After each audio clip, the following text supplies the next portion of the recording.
What say you, Richard Alec Murdaugh? Are you guilty or not guilty of the felonies wherein you stand indicted?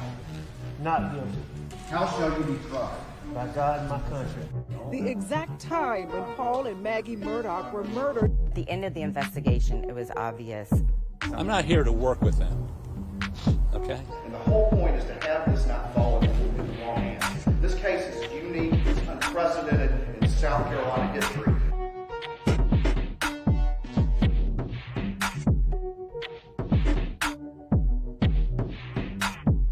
Mr. Griffin introduced the relationship between the defendant and Eddie Smith.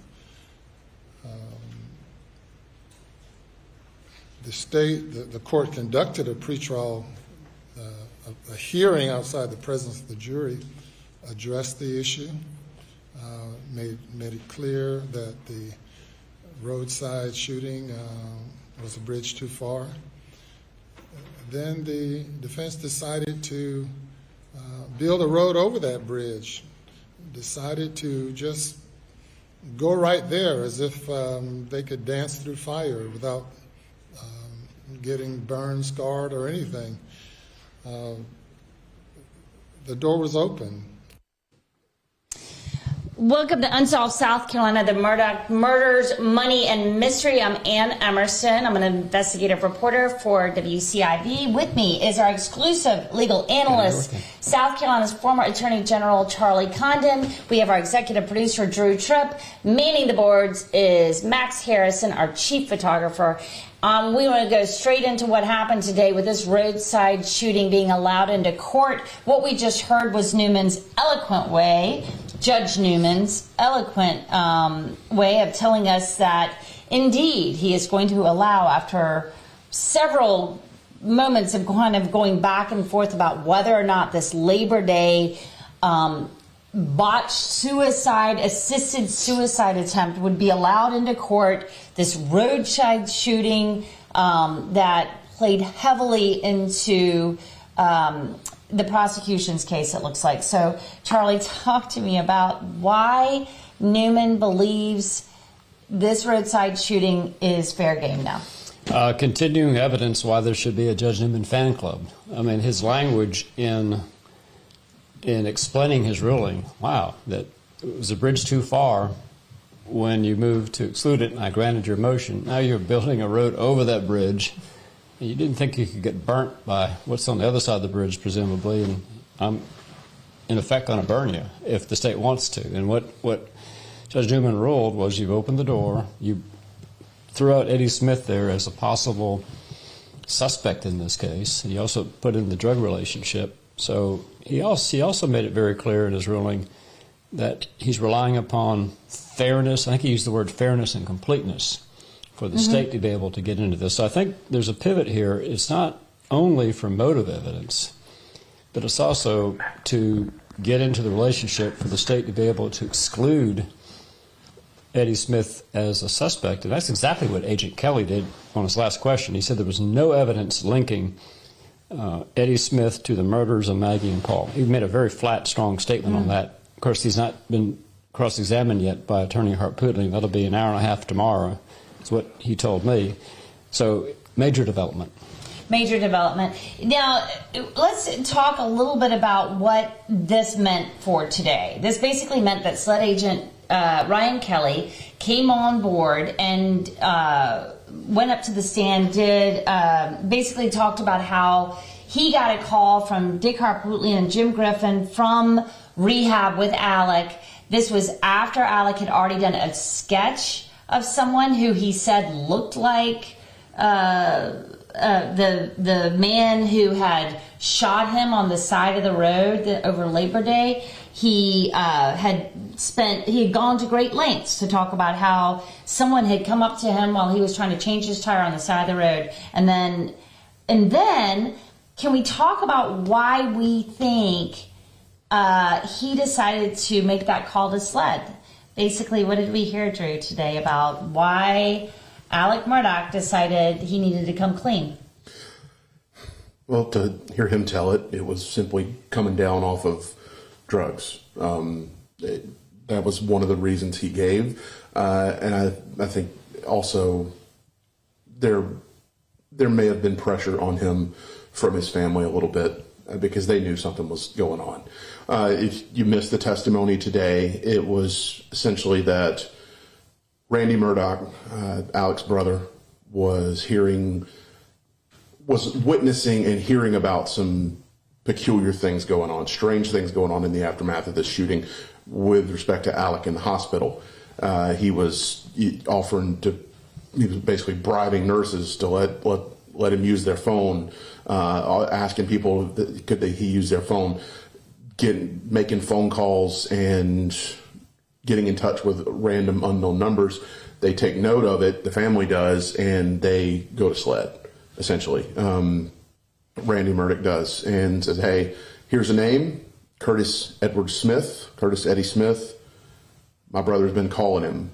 And that sort of peels back the layers, and that gets the ball rolling a good bit. And I think from there, where we end up, we get Alec on the phone about a week after that, and he's just saying basically, I wasn't in my right mind. I didn't know what was going on. I can't really remember anything I said in all those phone calls, but I'm now able to think clearly. And he just almost sounded magnanimous, altruistic, if you wanted, like he just wanted to come clean.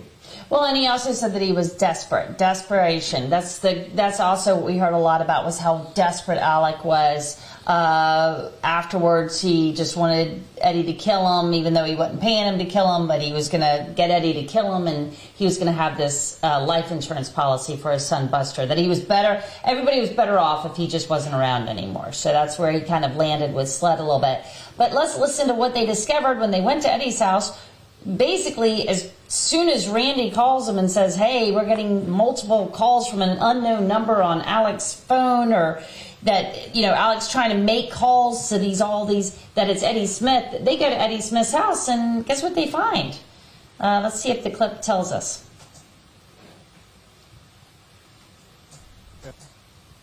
And was there any sort of notebook with a ledger in it or anything like that recovered? Yes, there was also a small spiral notebook, a 3.5-inch spiral notebook that had various, it looked like, obviously it wasn't completed by an accountant, but there was numbers and there was pills and descriptions of it looks like some type of sales ledger. Mr. Smith lives in a modest house, has a modest vehicle. When we're seeing several $100,000 of deposits and financial records for Mr. Smith's Enterprise Bank, we obtained a search warrant. Through the execution of that search warrant, the funds were tied back to checks written by Mr. Murdaugh. So, Charlie, my first question out of this is, yes, it sounds like Eddie is definitely the way the state's setting it up, that he could well be his alleged drug dealer, the way they're setting it up. They're saying that he's finding all of those things that look like he's having transactions. Mm-hmm. What does this have to do with the double murder?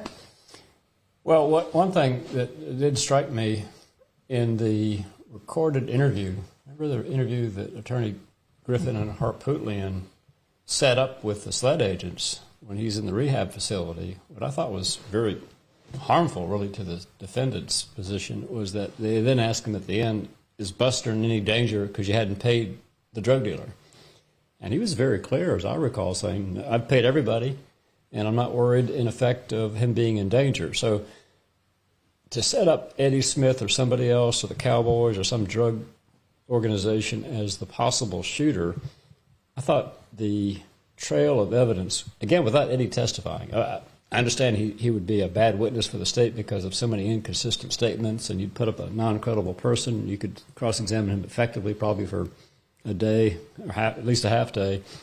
They've gotten past that with all these recordings, which I know they didn't want in. You could tell there was an effort this morning. I guess we should say that too. After the way Judge Newman ruled, that was actually a response to a very strong effort. I thought it was sort of like a good stand at the Alamo there for Jim Griffith. He actually got the court's transcript, read them out to the judge, had an impassioned argument. Judge Newman, as I understood it, pointed out, well, you left out a couple of phrases there. Mm-hmm. And so he overruled the defense. So now you had this flood of information in. And I think where we are, see what your thoughts on this, is it's not so much motive, it's not so much anything particular with this case other than we can exclude Eddie Smith as a suspect. We think you're going to go down that path in your case. You may go down other paths with drug information. But I keep coming back to they're not to consider any of this information for character or that he's likely to commit another crime. But there's so much darkness here. You almost get I just had the feeling hearing all this is like, what wouldn't he do? I mean, he's putting his family in this horrendous position where he fakes this. That's not the issue. Was it a real attempt to be killed by Eddie Smith, or was it a botched one? I mean, a purposely botched one to get more sympathy, to be thrown off the tracks. But you have this dark picture of this attorney who's stolen millions of dollars from innocent clients and his fellow law firm partners. He's hidden this drug addiction from so many people. That appears to be real. They had a drug problem. And now, after the killings of his wife and son, where you can see that he's not been forthright with law enforcement, to say the least. And now, after being confronted, that was the very day that Chris Wilson confronted him, right? About it was the same day. Stealing the the day of the roadside shooting, yes. Yeah, was the same day. $192,000. I don't know. Do you think Drew or Ann? Well, I such guess darkness my question is, there's a lot of darkness. Does this speak to the character that the jury's not allowed to touch? I find him a hard time to this all double human. life, this multiple sort of. It kept creeping into my mind. Golly, this is the kind of person that might indeed kill his own son and wife, right? But Well, you're not supposed to do that. They certainly have kept on saying in testimony. So, did you really know Alec Murdaugh? Did you really know Alec Murdaugh? And that speaks to what you're saying. I just wonder how much the jury's going to be instructed to not listen to that. Yeah, they'll be instructed to be considered for these purposes only. But I'm just saying I was struck by the amount of information there that was very negative about the defendant. Yeah. I still think there's ground. I still think there's ground to plow for the state specifically to potentially address the idea, one that you just casually floated out there, Charlie, was it a real attempted suicide, attempted assisted suicide, or did Eddie deliberately miss? What do you think? To your point about character, I think I before this and always have been taking in the full picture of everything that happened. I've always been a little bit inclined to think that maybe that wasn't such a botched accidental suicide as it was a very well executed appearance of a botched suicide. But I'm open to both possibilities. Taking a step back though, I think bigger picture, again, the jury's not supposed to take this into character evidence account. Bigger picture, I think the state today effectively, we have to wait for cross-examination. Obviously, we have to hear the defense's side of things. And again, to my own point about there still being a little bit of ground to plow with it, I think on the state side. All that said, I think the state pretty well put to bed this whole Eddie Smith Cowboys gang thing today. And they made it clear at the end of testimony with Ryan Kelly from SLED. They think no one else was involved. And that's what this really all dates back or calls back to is the two-shooter theory or the multiple shooter theory, or what we've discussed so much earlier on in the trial was, could somebody else have been involved? Like, there's no way he could have done all this by himself. I think we're honing in now on, nope, it was Alec, and it was only Alec. And there's a point I want to call back to yesterday when Jim Griffin was launching into this line of questioning. And you guys didn't look at these drug dealers who were under indictment, and you didn't look at Eddie Smith and did you track their cell phones? And David Owen said, no, in fact, we did geofencing, and there were no other phones out there. The only other phones out there that night besides the families were first responders. There was nobody else out there, at least not with a phone on them. Well, but I'm going to just interject there. You did hear them say, yes, but what about the burner phones? They never use cell phones. They use burner phones. So I heard that interjected a little bit. Yeah, I mean, but they being gang members, or like they would know for sure. They wouldn't know for sure, right? But that was one thing I did hear. Perhaps I misinterpreted that, but I took it to mean that they did basically a reverse. They looked for any cell phone signals out there, and maybe again I could be completely wrong. Someone is watching along, listening along in the comments. If you have some insight on that, but my interpretation of it is they scanned for any cell phone readings in the general area and they found none. Yeah. If I'm right and what we hear today is right, they think there's absolutely no evidence anyone else was involved, and they're putting this to bed. But we have to see how the state. I think there's. He did say hour and a half to me. I thought that's a lot of questioning, right? Max, did you have a question for us? Yeah, Yes. Somebody in the comment section asked if Alex Murdaugh was Eddie's biggest client, why would he kill him? Well, I don't think that. I think Eddie and I don't know. Okay. Oh gosh, I'm going to start speculating here as a journalist. This is dangerous ground here. There's so many things that you could talk about, right? Because one thing, the testimony from Alex was it was just a very impromptu. Please kill me. Right. It was like within did he say like a half an hour earlier? Yeah. He called him up and gave him a gun, and they go down there with this. Yeah. I found that really shocking. Yeah. That he's. So I hate to keep going back to what I was thinking. Is just so much darkness here. Like here's a person out there that would agree to kill somebody within a half hour's conversation, and they go down there presumably to do it or not to do it. And that's why I think where this trial has ended up is it's been at times I think a little confusing from the state standpoint. Wouldn't you agree on financial and this and that? But I will say that the completeness of the picture, there's not much missing, right? That we know about. It's all out in front of this jury. We just need that. I know it happens in closing arguments. I understand they still have some time with the state. That's what I've said to these guys several times is I need to be led to water a little bit. I think that's right. And I really want to see exactly where they're coming from. Max, do you have something else for us? Yeah, going back to Blanca's testimony when he asked about the insurance cards. And there's been this confusion of, can you imagine? That would did show. he have insurance or not? And people have been wondering that as well. That's a good point. Well, are you talking about life insurance? Yeah, No, the health insurance card. Or- That's a good point. That would show that he wasn't planning to die because you wouldn't need your health insurance card for the morgue. Right, but then they're talking about life insurance policies. I think he requested his health insurance card for the hospital. That's a great that's a great pickup. So I would think the state would be thinking the same way too. So anyway. So at what point he called Blanca before this went down? Yeah, right before it. Between Chris Wilson and I'm going to the hospital. Who calls their? There you go. That's great. You know, that reads so much into what he was thinking too. Absolutely, if they're pulling health insurance cards, they did bring that on evidence before the roadside, so they must be onto that as well. It was not a suicide; and it was also a botch. Tinsley testimony, I guess he said when they looked into it, Alex didn't have any life insurance. So, that's $10 also million plot that he said I'm going to leave for. Funny, I left court that day with that same impression on the testimony. I was further clarified that no, it was meant.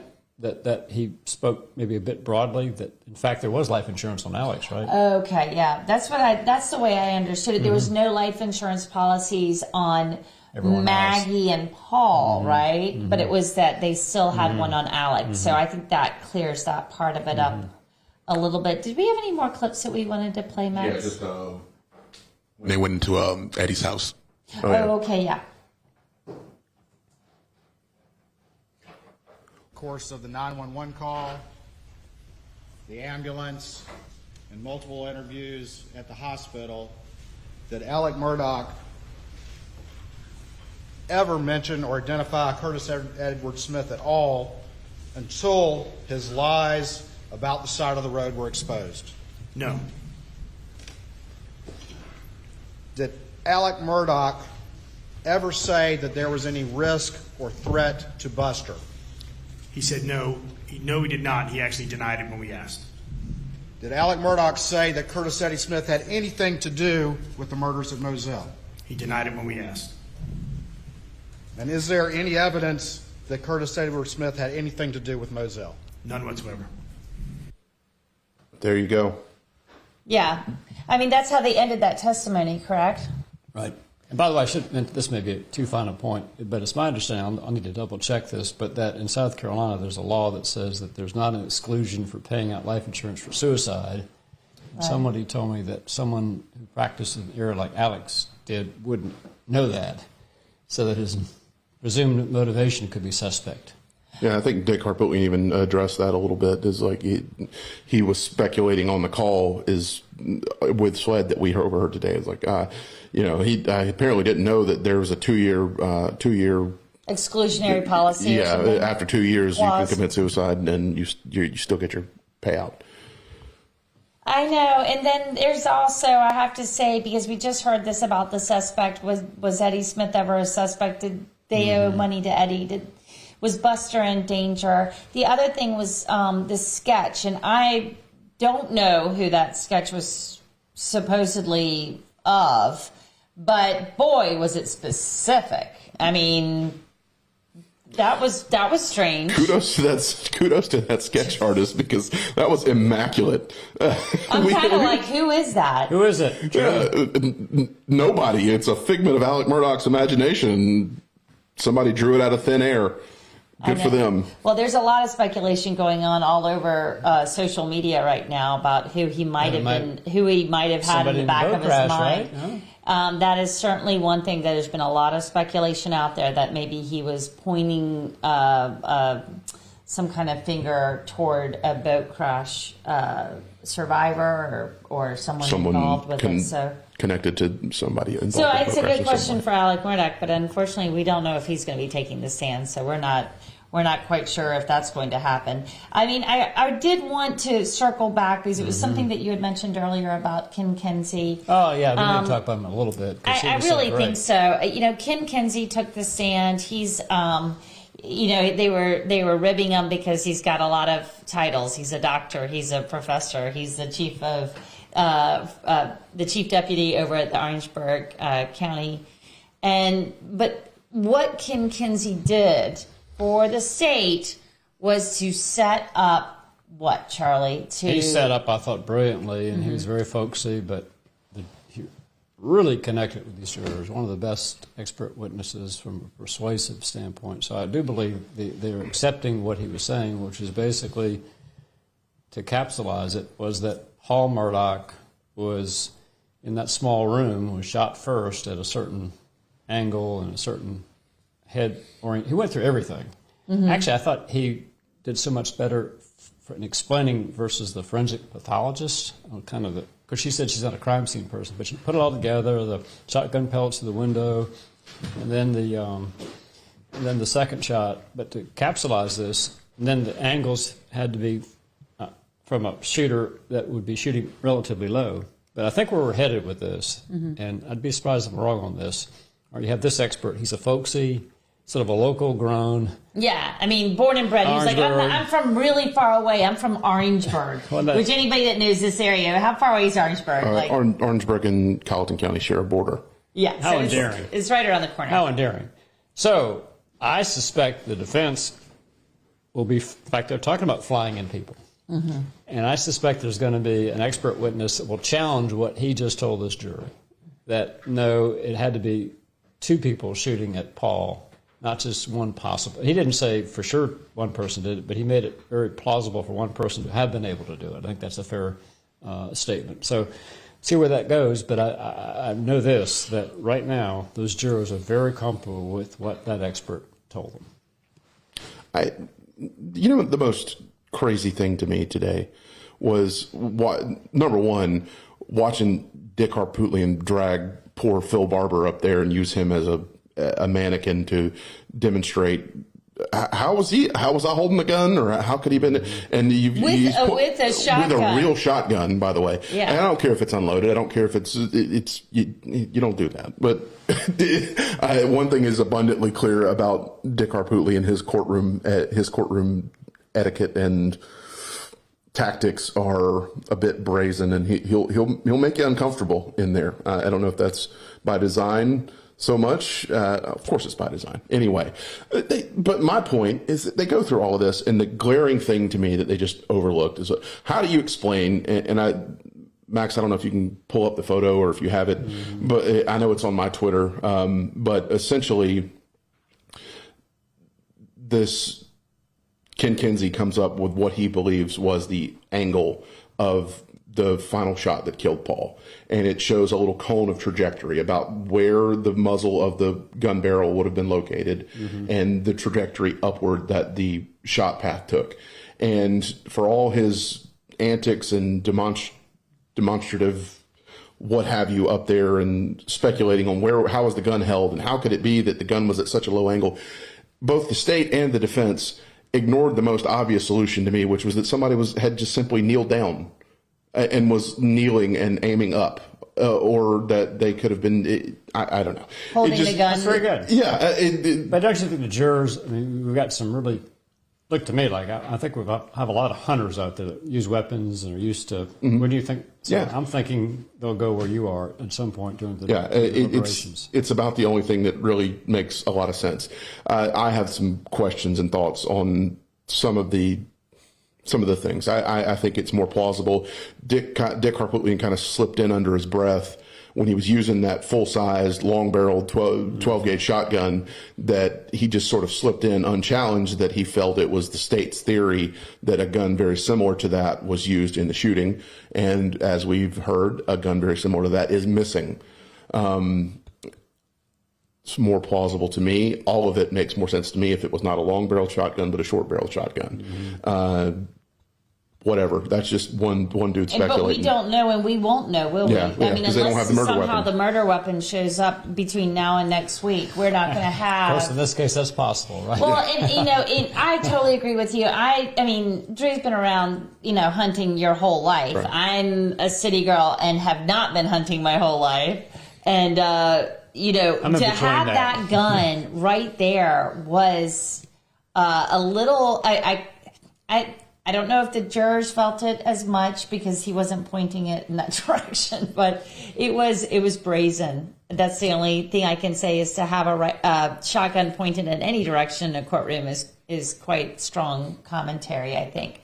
And it was funny because not funny, but I mean, it was extraordinary to see that taking place, because the family, of course, is right there, and you're thinking at some point, are they going to pull Alec Murdaugh up there and say, "Hey, show us how a man who's that tall." I had the exact same thought. And does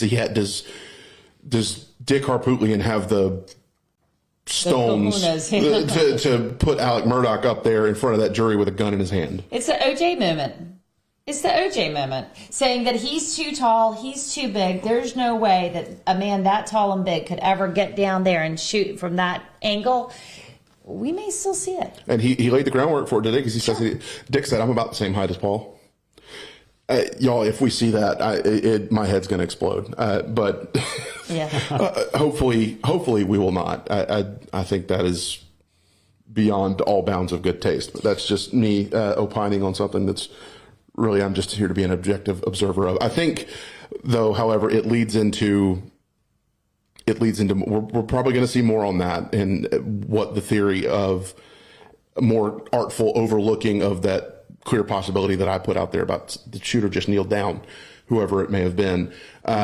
Dick artfully overlooking that, and then trying to bring in that outside expert, to your point, of trying to make up a story to explain that, because of the shell casings here, because he keeps hammering that point. He keeps trying to go back to that, saying it looks like there had to have been more than one shooter just because of the shell casings. And So we'll see. That's right. Experts. Well, we've got a cross-examination tomorrow with Dick Harpootlian, with Alec Murdaugh's team. They're going to be crossing. Will be Dick crossing tomorrow? Oh, clearly. And as I said, he talked about hour and a half. Okay, so Dick's going to be crossing tomorrow. Dick Harpootlian's going to be crossing tomorrow on sled agent Ryan Kelly. I think it's fascinating because Harpootlian and Griffin are both in that telephone conversation that they had, that interview with Sled. Not only that, it very much felt like Harpootlian was. He's kind of a witness. You're right. That's an excellent legal point. Well, thank you. Yeah. Well, I think Harpootlian is interesting because he's going to be able to say, "Well, you were there, Mr. Harpootlian, and you." And then they come up. And I bet Judge Emmett will have some wise words if indeed that I happens. think he will too, because that's the tricky thing. I mean, you felt like you were sitting there in real time listening to this conversation. We've got the players in front of us, Kelly, Harpootlian, Alec, Griffin. They're all right there, and we're listening to it in real time as this goes. So I don't know how Dick cross-examines himself. Yeah. What's the precedent for that, Charlie? You can't do it. But I think he'll probably stay away from that whole interview. What do you think? Because he's on it. And I think he's going to get him on what they didn't do. That seems a big theme, which has been effective to a degree, that there's things that could have done better or didn't do altogether. Use him as a sounding board off of that.